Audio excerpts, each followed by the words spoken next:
Hello everyone, this is Ari Harrison with another edition of App of the Week. Today I am going to talk to you guys about Blendspace. This is a website that I have used before, but I noticed there is an app for it on the Chrome Web Store, so I thought it would be appropriate for me to present this as this week's App of the Week. Blendspace is a great tool to use. It allows you to use, it gives you a space to pull together your resources from various locations like Google Drive, YouTube, Educreations, all those different kinds of things, and allows you to make it available to your students. So let's talk about how we can use Blendspace. To begin using Blendspace, you gotta have an account. It is free, and when you log into Blendspace, you'll see all the lessons that you have created listed on there. If you haven't created one, obviously, then you'll hit the new lesson button up at the top, and that will allow you to begin creating a new lesson. For this purpose, I'm just going to use one that I have already begun working on. So I'm going to select this polynomial one, and you will see the lesson that I have started working with. A few options that you do have up at the top, you can change the template if you want to change the style of the boxes. You can also change the theme. So I have a colorful theme, if I want, I can change this to a more black and white theme. If I hover over some of the content that I've already started with, it allows me to change some text. I can change the title. I can add a description up here at the top. I'll change the title for this one. For the students to start here, but you also notice you'll see it has the numbers by each box, so it kind of lets the students know where to go when they start using this space. If I go into a blank box, you'll see I have some options where I can just add text. I can just begin typing in whatever I want. I can also add an assessment. You can see for box number 1, that's exactly what I did. I just hit the text one and I typed in whatever I wanted, and now you will see that appear in that particular box. If I want to begin adding resources into my space, I can just type in what I want to search for, and once I do that, it's going to give me a variety of different options that I can pull into my Blendspace. Now currently it's searching for YouTube videos. You can see here that when I type in polynomials, it's pulling up YouTube videos, and if I want to add one to my space, all I have to do is select it and just drag it in. It's just that simple. And now it is ready and available for my students, and it has been added in. If I want to pull from a different source, I can go here. Like now I can go down here to Google. I can search images.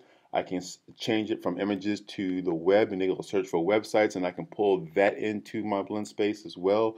So it gives me a lot of different features. In addition, it pulls other ones as well. It has Educreations, for example, is another popular one that we use here in CMS. And if I find the Educreations one that I want to include, I can just go there and just drag it in here. I can also pull from resources that I have created myself. So if there's documents, if there's videos, things that I've already done, maybe on an external device or even from Google Drive, I can do that as well. So it gives me a lot of flexibility in terms of what resources I want to put into my space and where I get it from. You can also create and manage your classes here on Blendspace as well. When you click on the classes button here on the left, it will display all the classes that you have created on this site.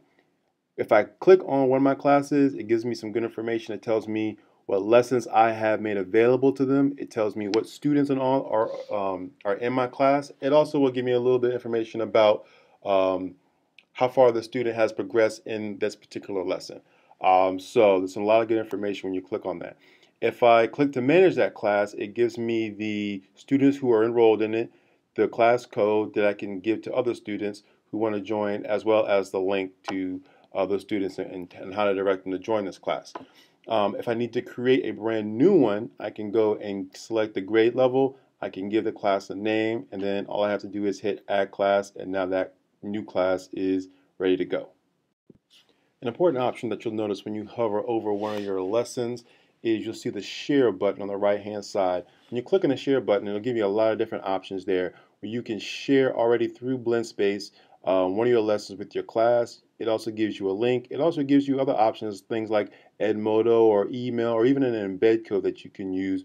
So it gives you a lot of different methods of how you can share your lessons with your class. There's also a gallery here where you can search for lessons that have already been created in Blendspace.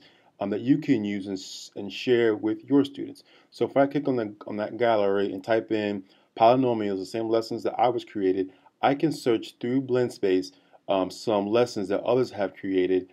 It gives me a copy option where I can now make that available to my class.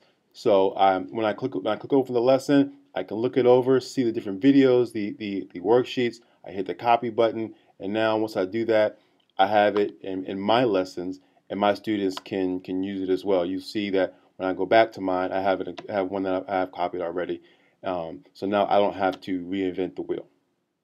So that's going to do it for this week's edition of App of the Week. Hopefully you have enjoyed learning a little bit more about Blendspace. Stay tuned next week as we present another app that you can use in your classroom.